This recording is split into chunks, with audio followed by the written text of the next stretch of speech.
All right, hey everybody. So I want to show you how to add the bottom on. So remember, we have one edge that was super straight that we really matched up really well with the form, and that is still the case right here. I've blended all the way around, made it really nice. And this side is still funky. So first off, to add the bottom on, I need to make this side less funky. So what I'm gonna do, I'm gonna hold my hand right here on the outside to support. I'm gonna push my needle tool so it touches the form, and I'm gonna pull and turn till I get all the way around. Okay, now my goal here with supporting it is that I don't want my clay to be pulling away from the form. I just want the clay to stay right up against the form. I'm just trying to trim off the extra. And remember, clean off your tools each time you use them.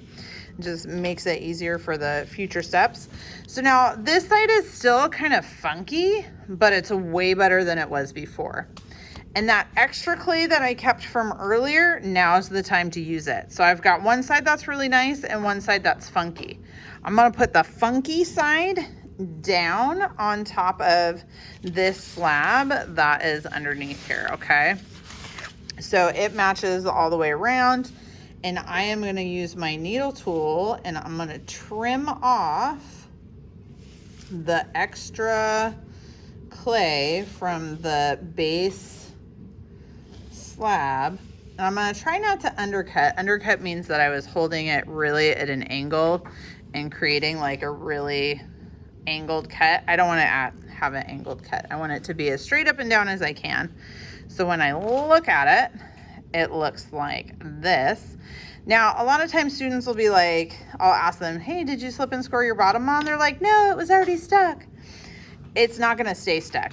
So if it's stuck a little bit, that's great, but you're going to have to peel it off so you can actually slip and score it. Okay. And remember, funky side, get slipped and scored to the bottom. If you don't slip and score this, it might look like it's stuck now, but as the clay shrinks in the kiln and as it shrinks, as it dries, it is going to pull apart, and you don't want it to pull apart, right? You want your clay to, if you want it to stick together, you want it to stick together.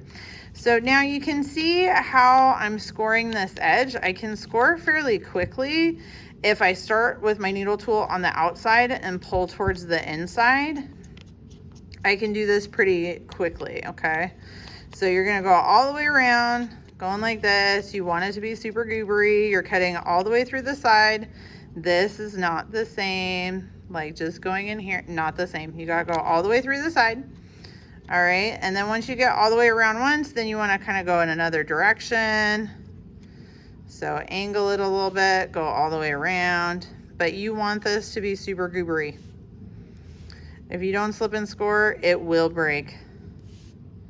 Maybe not today, maybe not tomorrow, but you're gonna get it back and you're gonna be like, oh my God, it broke.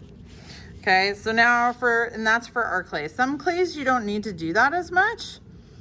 It just depends on the kind of clay. Most places and most clays need some slipping and scoring. It just depends. But for ours, you definitely have to slip and score.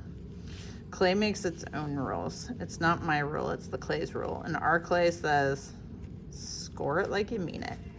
So now, one thing I kind of like to do is, like I said, I like to do this on a newspaper, because see how easy it is for me to like turn this as I go. So that way I can do this step like way faster than if I was trying to do this straight onto the table. Just goes faster because I can just twist the clay.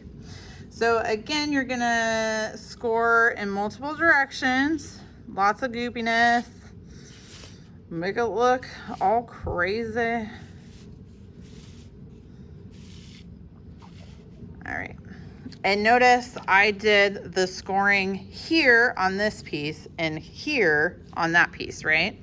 So now I want to make sure my tool's clean, set it to the side. I'm going to kiss it like a dewdrop fairy again, which just means take my water and go ping, ping, ping. I'm just trying to make it look wet, like shiny. I'm not trying to make it super sloppy, okay? Our clay, like I said, doesn't like a lot of water. So now I'm going to set this down and make sure it is matched up where I want it to stick, and I'm gonna take my hands and I'm gonna push it down just a little bit like that. So I'm just kind of pushing down just a little bit just to get it stuck on there at first so I can pick it up. And now I'm gonna go around and put pressure. I'm gonna hold this part with my thumb and I'm gonna put pressure on the base to make sure that I'm really squeezing that scoring together. Now, if you have any parts that are like overhanging significantly, just trim it off with your needle tool. Just make sure you clean your needle tool every time you do that, so it's not gonna leave you a bunch of extra clay. Okay, so usually when I do this, I'll go around and kind of squeeze it on like twice. And once I've gone all the way around, then I'm gonna hold my finger on this side. I'm gonna roll it over the edge like this to kind of round out my base. So round out that base edge.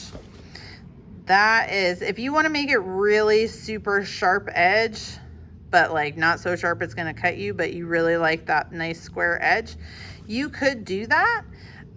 But it's got to look really slick. This usually makes, this is a little bit easier to make it look nice. And when you put it on the table, it is less likely to chip because you don't have a really fine edge that you're setting against the table every time. But you're just gonna take your finger, roll it over this side, and you're gonna do that all the way around, okay? So in the next video, I'll show you the next bit. All right, thanks everybody.